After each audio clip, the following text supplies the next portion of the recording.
കേരളത്തിലെ കോൺഗ്രസ് നേതാക്കന്മാരുടെ ഒരു ഭയം എല്ലാവരും ഒന്ന് ശ്രദ്ധിക്കണം.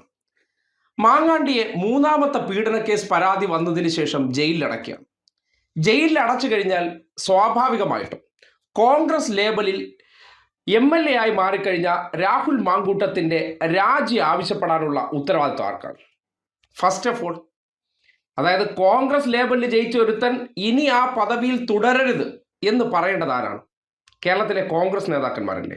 എന്തുകൊണ്ടാണ് കേരളത്തിലെ കോൺഗ്രസ് നേതാക്കന്മാർ അതിന് മടിക്കുന്നത്? ഒളിഞ്ഞും തെളിഞ്ഞും പാർട്ടിയുമായി ചേർന്നോ പാർട്ടിക്ക് വേണ്ടിയൊക്കെ രാഹുൽ മാങ്കൂട്ടൻ ചെയ്യുന്ന പ്രവർത്തനങ്ങളെ അവർ മൗനമായി പിന്തുണയ്ക്കുന്നുണ്ട്.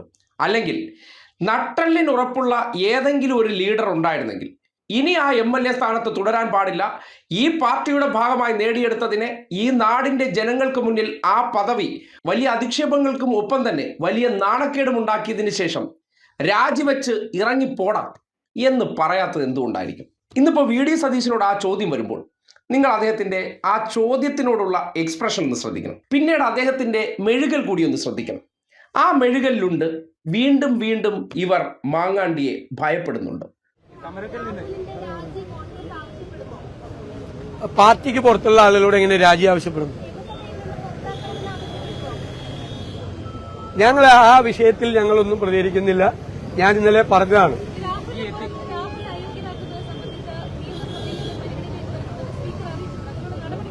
എനിക്കറിയില്ല അത് ഏത് പ്രൊവിഷൻ വഴിയാണ് അത് വരുന്നതെന്ന് എനിക്കറിയില്ല. അത് നോക്കാം, അത് പരിശോധിച്ചിട്ട് അല്ലല്ല, അത് അങ്ങനെയൊന്നും എത്തിക്സ് കമ്മിറ്റി ഒന്നും അല്ലല്ലോ ഒരാളെ നിയമസഭാംഗത്തിൽ നിന്ന് പുറത്താക്കണത്. അത് അറിവില്ലായ്മ കൊണ്ട് പറയുന്നതാണ്. ഞാൻ ആരായാലും ഏത് പ്രൊവിഷൻ ഉപയോഗിച്ചാണ്, നമ്മളത് പരിശോധിക്കാതെ പറയാൻ പറ്റുമോ? പരിശോധിക്കാതെ പറയാൻ പറ്റുമോ? ഒരാളെ നിയമസഭാംഗമായി ജയിച്ച ഒരാളെ പുറത്താക്കണമെങ്കിൽ ഇപ്പോ ആന്റണി രാജുവിന്റെ മെമ്പർഷിപ്പ് പോയി, അത് ഓട്ടോമാറ്റിക്കായിട്ട് പോയതാണ്. മെമ്പർഷിപ്പ് 2 കൊല്ലത്തിന് മീതെ അല്ലെ ശിക്ഷ കിട്ടിയപ്പോ പോയതാണ്. അല്ലാതെ ഒരാളുടെ മെമ്പർഷിപ്പ് കളയാനുള്ള പ്രൊവിഷൻ ഏതെങ്കിലും ഉണ്ടാന്ന് ഞാൻ ഇതുവരെ എന്റെ ശ്രദ്ധയിൽപ്പെട്ടിട്ടില്ല. ശ്രദ്ധയിൽ ആരെങ്കിലും പെടുത്തിയാൽ നമുക്കത് പരിശോധിക്കാം. ഞാൻ ഒറ്റയ്ക്ക് പറയേണ്ട തീരുമാനമല്ല. പാർട്ടി എല്ലാ കാര്യത്തിലും ഇത് സംബന്ധിച്ച് പാർട്ടിയാണ് ഒരുമിച്ച് തീരുമാനമെടുത്ത് ഇനി പാർട്ടി ആലോചിക്കും. അങ്ങനത്തെ ഒരു ഘട്ടം വന്ന സാങ്കല്പിക ചോദ്യമാണത്. ഇപ്പൊ മറുപടി പറയേണ്ട ആവശ്യമില്ല. ഇത് തന്നെയാണ് KC വേണുഗോപാൽ, K മുരളീധരൻ, രമേശ് ചെന്നിത്തല.